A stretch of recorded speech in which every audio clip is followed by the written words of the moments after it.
आज Doubtnut app download करें। Doubtnut पर अपने सभी गणित, रसायन विज्ञान, भौतिक विज्ञान और जीव विज्ञान के डाउट्स का करो सफाया। बस प्रश्न की फोटो खींचो, एक ही प्रश्न को क्रॉप करो और तुरंत वीडियो सोल्यूशन पाओ। अभी डाउनलोड करें। हेलो स्टूडेंट्स, क्वेश्चन दिया गया है कि एक 25 सेंटीमीटर फोकस दूरी का उत्तल लेंस 20 सेंटीमीटर फोकस दूरी के अवतल लेंस पर के सामने रखा है, ठीक के संपर्क में रखा हुआ है, ठीक है। तो इस संयोजन की क्षमता एवं प्रकृति ज्ञात कीजिए तथा संयोजन को 1.6 वर्तनांक वाले द्रव में रखे जाने पर इसकी फोकस दूरी एवं क्षमता पर क्या प्रभाव पड़ेगा, यह ज्ञात करना है। यहाँ पर लेंसों के पदार्थ का वर्तनांक जो है वो 1.5 दिया गया है, ठीक है। तो जब हमारे दोनों अगर हमारे अवतल और उत्तल लेंस संपर्क में रखे हैं तो उस समय इसकी फोकस दूरी देख लेते हैं और इसका हमारा क्षमता देख लेते हैं क्या होता है। तो उत्तल लेंस का फोकस दूरी हमारा कितना दिया गया है, हम इसको f1 मान लेते हैं। तो ये हमारा 25 सेंटीमीटर दिया गया है, ठीक है। तो उत्तल लेंस के लिए क्या लेते हैं, हम फोकस दूरी धनात्मक में लेते हैं तथा अवतल लेंस के लिए हमारी फोकस दूरी ऋणात्मक में होती है। तो ये हमारा ऋण 20 सेंटीमीटर हो जाएगा अवतल लेंस के लिए, हम जिसको f2 मान लें, ठीक है। तो यहाँ पर क्या हो जाएगा कि जब हम इनको जब हम संपर्क में रखेंगे तो जो हमारे संयोजन की फोकस दूरी होती है उसका सूत्र होता है 1/, कैपिटल F मान लेते हैं, ये हमारा 1/f1 धन 1/f2 के बराबर हो जाएगा, ठीक है। तो यहाँ पर इनके व्युत्क्रम का योग हो जाता है। तो ये हमारा कितना हो जाएगा 1/25 धन 1/20 के बराबर। तो इसको हल कर लेते हैं यहाँ पर। तो 1/f कितना आ जाएगा, ऋण 1/100 के बराबर, अर्थात 100 यहाँ पर हो जाएगा, ठीक है। तुम्हारा f का मान यहाँ से अर्थात जो हमारे संयोजन की फोकस दूरी होगी वो ऋण 100 सेंटीमीटर के बराबर आ जाएगी। तो यहाँ पर ऋणात्मक क्या दर्शा रहा है कि हमारा जो यहाँ पर लेंस है वो कैसा है, अपसारी प्रकृति का है ना। तो यहाँ पर ये हमारा अपसारी प्रकृति का हमारा जो यहाँ पर संयोजन बनेगा वो अपसारी प्रकृति का होगा, ठीक है। तो अब देख लेते हैं कि जो हमारा संयोजन की क्षमता होगी वो कितनी हो जाएगी, ठीक है। तो संयोजन की क्षमता के लिए हमारा सूत्र होगा उसके लिए पहले हम क्या कर लेते हैं, जो हमारी फोकस दूरी आई है इसको हम मीटर में कन्वर्ट कर लेते हैं। तो ये हो जाएगा 1 मीटर हमारा, ठीक है। तो यहाँ से हमारा आ जाएगा जो हम लेंस की क्षमता होती है उसका सूत्र होता है P बराबर 1/f डायोप्टर। तो यहाँ पर हम डायोप्टर क्यों लिखते हैं, क्योंकि जब हमारा क्या होता है कि फोकस दूरी मीटर में होता है तो ये डायोप्टर में होता है, सेंटीमीटर में होता है तो ये हमारा प्रति सेंटीमीटर हो जाता है, ठीक है।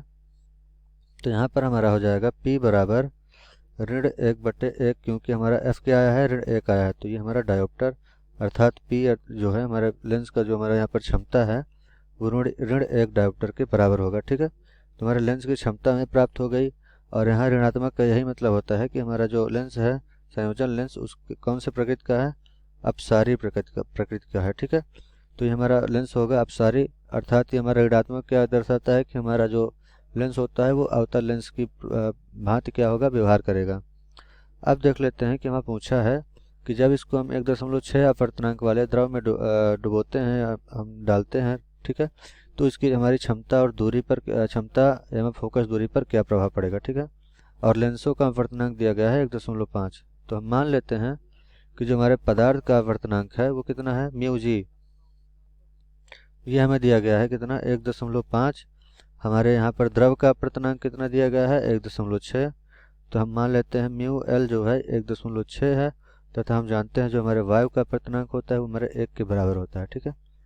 तो यहाँ पर हम पहले देख लेते हैं कि जब हमारा यहाँ पर वायु में रखा था, जब हमारा लेंस क्या था, वायु में रखा था संयोजन लेंस, तो उस समय इसका हमारा अपवर्तनांक कितना हो जाएगा, वायु के सापेक्ष हमारा हो जाएगा। तो वायु के सापेक्ष हम देख लेंगे पहले हमारा जो पदार्थ था लेंस का उसका अपवर्तनांक कितना हो जाएगा, हमारा म्यू जी बटे म्यू ए के बराबर हो जाएगा, ठीक है। तो यहाँ से हमारा आ जाएगा, ये हमारा म्यू जी कितना है 1.5 और म्यू ए कितना है 1। तो यहाँ से हमारा क्या हो जाएगा कि हमारे जो वायु के सापेक्ष कांच का अपवर्तनांक है ये हमारा 1.5 आ जाता है, ठीक है। तो ये हमें प्राप्त हो गया इतना। अब जब हमारा क्या है कि जब हमारा यहाँ पर द्रव में हम डुबो दिए जब हम लेंस को, उस समय देख लेते हैं कि हमारा यहाँ पर अपवर्तनांक लेंस का कितना हो जाएगा। तो ये हमारा वायु के लिए था। अब हम देख लेते हैं द्रव के लिए क्या हो जाएगा। तो द्रव में जब हम डुबेंगे तो उस समय क्या हो जाएगा कि हमारा क्या हो जाएगा, द्रव के सापेक्ष अब हम देखेंगे कि हमारे यहाँ पर जो लेंस है उसका अपवर्तनांक कितना होगा। तो द्रव के सापेक्ष हमारा लेंस का अपवर्तनांक कितना हो जाएगा, म्यू जी बटे म्यू एल के बराबर, ठीक है, म्यू एल। और यहाँ पर क्या हो जाएगा, ये 1.5 बटे 1.6। तो यहाँ से हमारा क्या हो जाएगा, द्रव के सापेक्ष हमारा जो यहाँ पर कांच है अर्थात जो हमारा लेंस है उसका अपवर्तनांक कितना हो जाएगा, 0.93 के बराबर।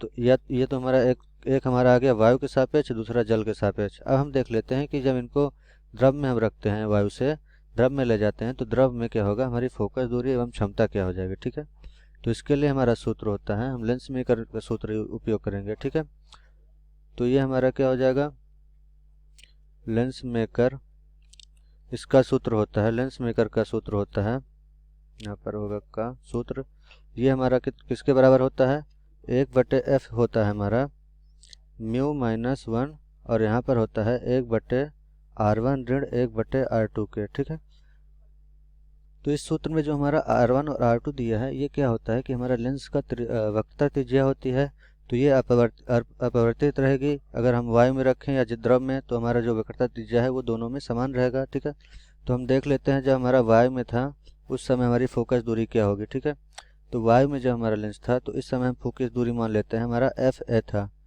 जो कि हम मान ले हैं संयोजन के लिए। ठीक है, तो FA हमारा क्या हो जाएगा, वायु के सापेक्ष हमारा जो पदार्थ है लेंस, उसका अपवर्तनांक ऋण 1 और बटे हमारा हो जाएगा 1/r1 ऋण 1/r2 के। ठीक है, तो यहाँ से हमारा 1/r2 है ये। और हम मान लेते हैं द्रव में जब हमारा था तो उस समय हमारा यहाँ पर फोकस दूरी क्या होगी संयोजन की, हम मान लेते हैं FL। तो ये कितना हो जाएगा, हमारा द्रव के सापेक्ष जो हमारा यहाँ पर पदार्थ है उसका अपवर्तनांक ऋण 1 और बटे में क्या हो जाएगा 1/r1 ऋण 1/r2 यहाँ पर गुणनफल में हो जाएगा। ठीक है, तो ये हमारा आ गया द्रव के सापेक्ष, हमारा द्रव में जब हमारा डुबोए थे तो उस हमारा लेंस का जो फोकस दूरी थी इतना है, और वायु में इसके बराबर आ गया। तो अब क्या कर लेते हैं कि अगर हम इसको यहाँ पर समीकरण 1 और 2 मान लें, ये हम समीकरण 1 मान लेते हैं और इसको समीकरण 2, तो अब क्या कर लेते हैं कि समीकरण 1 में समीकरण 2 का हम भाग दे लेते हैं। ठीक है, अर्थात समीकरण 1 भागे समीकरण 2, ये हमारा कितना आ जाएगा, ये आ जाएगा 1/FA और बटे में क्या हो जाएगा 1/FL, ये बराबर हो जाएगा हमारा, यहाँ पर क्या था, वायु के सापेक्ष जो हमारा है यहाँ पर हमारा G होगा, अर्थात जो हमारा लेंस का अपवर्तनांक है वो ऋण 1 और बटे में हमारा क्या बचेगा, द्रव के सापेक्ष जो हमारा पदार्थ उसका अपवर्तनांक ऋण 1 के। ठीक है, और यहाँ पर ये क्या हो जाएगा, ये दोनों तो कैंसिल हो जाएंगे जब बटे में होंगे, क्योंकि दोनों का मान जो है वो समान है, तो यहाँ पर इतना बचेगा। तो इसको लिख सकते हैं हम FL बराबर FA, ये बटे हमारा किसका हो जाएगा, A म्यू जी ऋण 1/L म्यू जी ऋण 1।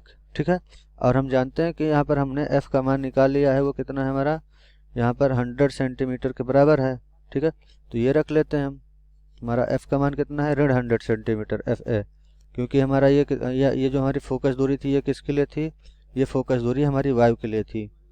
तो ये जब फोकस दूरी वायु के लिए थी तो FA बराबर हमारा 100 था। ठीक है, ऋण 100 सेंटीमीटर, तो यहाँ से क्या हो जाएगा, और हमें A म्यू जी क्या प्राप्त है, A म्यू जी हमारा 1.5 है और हमारा जो है L म्यू जी कितना है, ये हमारा 0.93 है। ठीक है, तो ये दोनों मान हम यहाँ रख लेते हैं, तो ये हमारा हो जाएगा FL बराबर A म्यू जी का मान है 1.5 ऋण 1 और ये हमारा 0.93 ऋण 1 और गुणनफल में क्या है FA, जो कि हमारा ऋण 100 सेंटीमीटर है। ठीक है, ये हमारा सेंटीमीटर में है, तो ये हो गया।